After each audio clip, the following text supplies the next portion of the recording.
حضور نبی علیہ الصلوۃ والسلام کا فرمانے عالی شان دیکھیے اور اس کو اپنے دل کی تختیوں پر لکھ لیجئے گا۔ حضور فرمانے لگے انسان اپنے دوست کے مذہب پر ہوتا ہے، انسان اپنے دوست کے دین پر ہوتا ہے، دوست کے مذہب پر ہوتا ہے۔ کیا میرا دوست کر رہا ہے، ان قریب وہی بندہ وہ کرنے لگے گا۔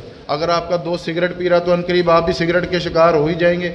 اگر آپ کا دوست نمازی ہے، اچھے کام کرنے والا ہے، علماء کی صحبت میں بیٹھنے والا ہے، خیر کے کاموں میں زیادہ دلچسپی رکھتا ہے، تو کتنے لوگ ہیں نا جو ان سے وابستہ ہوتے ہیں اور پھر وہ بھی خیر کے کاموں میں لگ جاتے ہیں۔ کتنے اچھے لوگ ہیں نا کہ وہ ان خیر کے کاموں کو اپنا لیتے ہیں۔ تو حضور فرمانے لگے کہ انسان اپنے دوستوں کے مذہب پر ہوتا ہے۔ سوچ کے دوستیاں لگانا، یہ حضور کا فرمان ہے، سوچ سمجھ کر دوستیاں لگانا، سوچ سمجھ کر یاریاں لگانا، سوچ سمجھ کر رشتہ داریاں کرنا، انسان اپنے دوستوں کے مذہب پر ہوتا ہے۔ اللہ تعالیٰ نے انسان کی فطرت میں یہ ایک عمل رکھا ہے کہ انسان اثر قبول کرتا ہے۔ انسان کسی جاندار کی یا غیر جاندار کا اثر قبول کرتا ہے۔ جس طرح سے آپ سمندر کے کنارے بیٹھے ہوں، اگرچہ سمندر ایک بے جان چیز ہے، لیکن آپ وہاں پہ بیٹھے ہیں اور اس ماحول سے لطف اندوز ہو رہے ہیں۔ جو ٹھنڈی ہوائیں سمندر کی طرف سے آ رہی ہیں، آپ ان کی خنکی محسوس کریں گے، ٹھنڈک محسوس کریں گے۔ وہ سمندر تو ایک بے جان چیز تھی، لیکن آپ اس کا اثر قبول کر رہے ہیں۔ اسی طرح سے سردیوں کے دنوں میں آپ آگ کے قریب بیٹھ جائیں گے تو اگرچہ آگ ایک بے جان چیز ہے، تو آپ اس کے قریب بیٹھیں گے تو اس کی حرارت کو آپ محسوس کریں گے، گرمی کو محسوس کریں گے۔ تو یہ تو غیر جاندار چیزیں تھیں جن کا آپ اثر قبول کر رہے تھے۔ انسان کی یہ فطرت ہے کہ وہ غیر جاندار چیزوں سے بھی اثر قبول کرتا ہے اور جاندار چیزوں سے بھی پھر وہ اثر قبول کرتا ہے۔ جس طرح سے زیادہ میں اپنی بات کو آسان کرتا ہوں، جو حضرات سٹیج ڈرامہ دیکھتے ہیں زیادہ، تو اکثر ان کے زبان پر بھی وہ کلمے جاری ہو جاتے ہیں جو اس نے سٹیج ڈرامے میں دیکھے ہوتے ہیں، جس کو جغد بازی کہتے ہیں، جس کو فحش کلامی کہتے ہیں۔ یہ عام ہمارے معاشرے میں رواج ہے کہ جو چیز آپ دیکھیں گے آپ پھر اس کا اثر قبول کریں گے، اثر قبول کریں گے۔ اسی طرح سے ہمارے کچھ لوگ ہیں جو سنجیدہ لوگوں میں بیٹھتے ہیں تو ان کی طبیعت بھی پھر سنجیدہ ہو جاتی ہے۔ کچھ لوگ برے لوگوں میں بیٹھتے ہیں تو پھر ان کی سنگت کا اثر یہ نکلتا ہے کہ پھر ان جیسے ہو جاتے ہیں۔ پیدائشی تو کوئی بھی سگریٹ نہیں پیتا، پیدائشی تو کوئی بھی یہ ڈرامے فلموں پہ نہیں لگتا۔ یہ انسان کی دوستیاں ہی ہوتی ہیں جو اس کو اس سائیڈ پہ لے جاتی ہیں کہ اب وہ ڈرامے بھی دیکھ رہا ہے، اب وہ سگریٹ بھی پی رہا ہے، وہ پان نوشی بھی کر رہا ہے، اور اس کے بعد پھر وہ ڈراموں کی طرف بھی چلا گیا اور دین سے ہٹتا وہ برائے نام تو وہ کہہ رہا کہ ہاں میں مسلمان ہوں، نماز بھی کدی میں پڑھ لیتا ہوں، لیکن اس کا زیادہ جو اثر ہے جو اس نے قبول کیا وہ اس سوسائٹی کو اس نے قبول کیا، اس سوسائٹی کا اثر اس نے قبول کیا جس میں وہ رہتا تھا۔ اس پر بھی اب چونکہ یہ انسان کی کمزوری ہے، انسان بعض دفعہ اس کمزوری کی وجہ سے بلیک میل بھی ہوتا ہے کئی جگہوں پر، لیکن اس کمزوری پر بھی رب تعالیٰ ہمیں کیا ارشاد فرماتا ہے، رب تعالیٰ ہماری کیا رہنمائی فرماتا ہے۔ دیکھیے سورہ توبہ ہے، رب تعالیٰ نے ارشاد فرمایا کہ والمؤمنون والمؤمنات بعضهم اولیاء بعض، مسلمان مرد اور مسلمان عورتیں آپس میں ایک دوسرے کے مددگار ہیں، آپس میں ایک دوسرے کے مددگار ہیں، مرد مرد کے اور عورت عورت کے مددگار ہیں۔ یا باری تعالیٰ وہ کس قسم کی مدد کرتے ہیں؟ مالی مدد کرتے ہیں، مالی مدد کرتے ہیں، یہ کیسی مدد کرتے ہیں؟ رب تعالیٰ کیا فرماتا ہے، یامرون بالمعروف، وہ ایک دوسرے کو بھلائی کا حکم دیتے ہیں، بھلائی کی طرف ترغیب دیتے ہیں، بھلائی کی طرف بلاتے ہیں کہ آؤ یار وہ ایک گھر یتیموں کا، آؤ اس کی مدد کریں، آؤ یار وہ فلانا بے روزگار، آؤ اس کی مدد کریں، آؤ یار نماز کی طرف آئیں، آؤ یار اللہ رسول کی طرف آئیں۔ تو یہ یامرون بالمعروف، مرد کے اور عورتوں کے مددگار ہیں۔ کن کاموں میں؟ بھلائی کے کاموں میں۔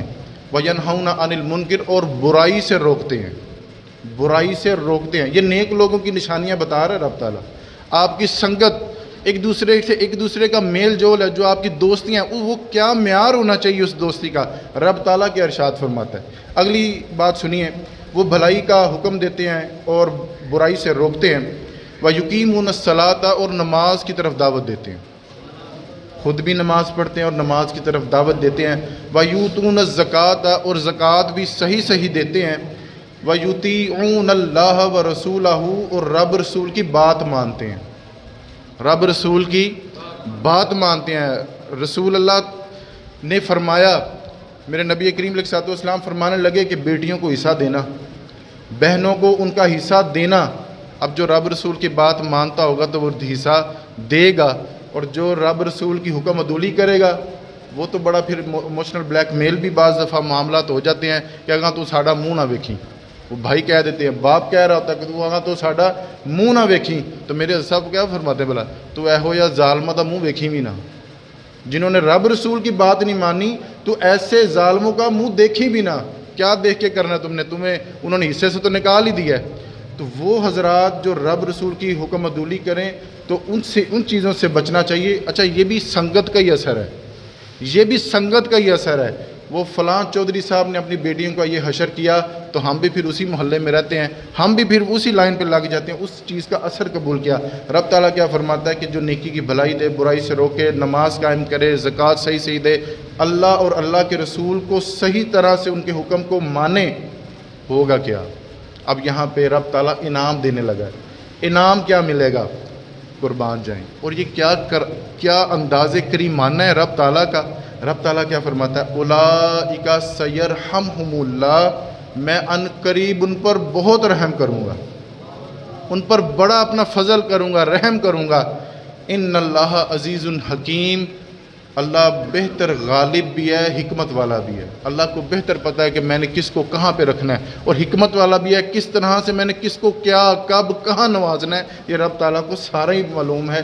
اب ہمارے مفسرین کرام نے اس آیت کے مطابق، اس آیت کے تحت دو چار باتیں ارشاد فرمائی ہیں، اور بڑی آسان کر کے، زیادہ تفصیل میں نہیں جائیں گے انشاءاللہ تعالیٰ، بس تھوڑی سی بات کر کے آپ کو یہ مضمون سمیٹ کے آپ کے حوالے کر دیں گے۔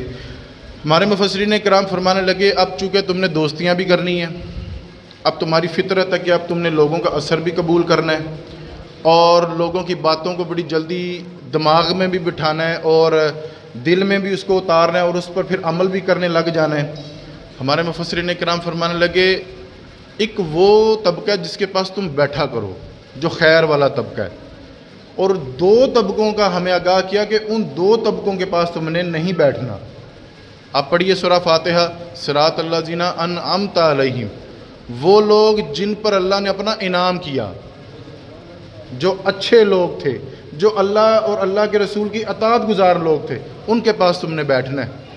اور دو ایسے گروہ بتائے جن کے پاس تم نے نہیں بیٹھنا۔ اگلی آیت دیکھیے، غیر المغضوب علیہم ولا الضالین، ایک وہ لوگ جو بھٹک گئے، جو گمراہ ہو گئے، ایک تو ان کے پاس تم نے نہیں بیٹھنا، اور دوسرا وہ جن پر اللہ کا غضب ہوا، ولا الضالین، جن پر اللہ کا غضب ہوا، ان کے پاس تم نے نہیں بیٹھنا۔ جب بیٹھنے کی باری آئی تو ایک گروہ کی نشاندہی کی کہ وہ خیر والے لوگ ہیں، اور جب نہیں بیٹھنا تو دو لوگوں کی نشاندہی کی۔ اس کا مطلب یہ ہے کہ اتنا خطرناک کام ہے آپ کی صحبت، آپ کی دوستیاں۔ حضور نبی علیہ الصلوۃ والسلام کا فرمانے عالی شان دیکھیے، اور اس کو اپنے دل کی تختیوں پر لکھ لیجئے گا۔ حضور فرمانے لگے، انسان اپنے دوست کے مذہب پر ہوتا ہے، انسان اپنے دوست کے دین پر ہوتا ہے، دوست کے مذہب پر ہوتا ہے۔ کیا میرا دوست کر رہا ہے، ان قریب وہی بندہ وہ کرنے لگے گا۔ اگر آپ کا دوست سگریٹ پی رہا تو ان قریب آپ بھی سگریٹ کے شکار ہو ہی جائیں گے۔ اگر آپ کا دوست نمازی ہے، اچھے کام کرنے والا ہے، علماء کی صحبت میں بیٹھنے والا ہے، خیر کے کاموں میں زیادہ دلچسپی رکھتا ہے، تو کتنے لوگ ہیں نا جو ان سے وابستہ ہوتے ہیں اور پھر وہ بھی خیر کے کاموں میں لگ جاتے ہیں۔ کتنے اچھے لوگ ہیں نا کہ وہ ان خیر کے کاموں کو اپنا لیتے ہیں۔ تو حضور فرمانے لگے کہ انسان اپنے دوستوں کے مذہب پر ہوتا ہے۔ سوچ کے دوستیاں لگانا، یہ حضور کا فرمان ہے، سوچ سمجھ کر دوستیاں لگانا، سوچ سمجھ کر یاریاں لگانا، سوچ سمجھ کر رشتہ داریاں کرنا۔ انسان اپنے دوستوں کے مذہب پر ہوتا ہے۔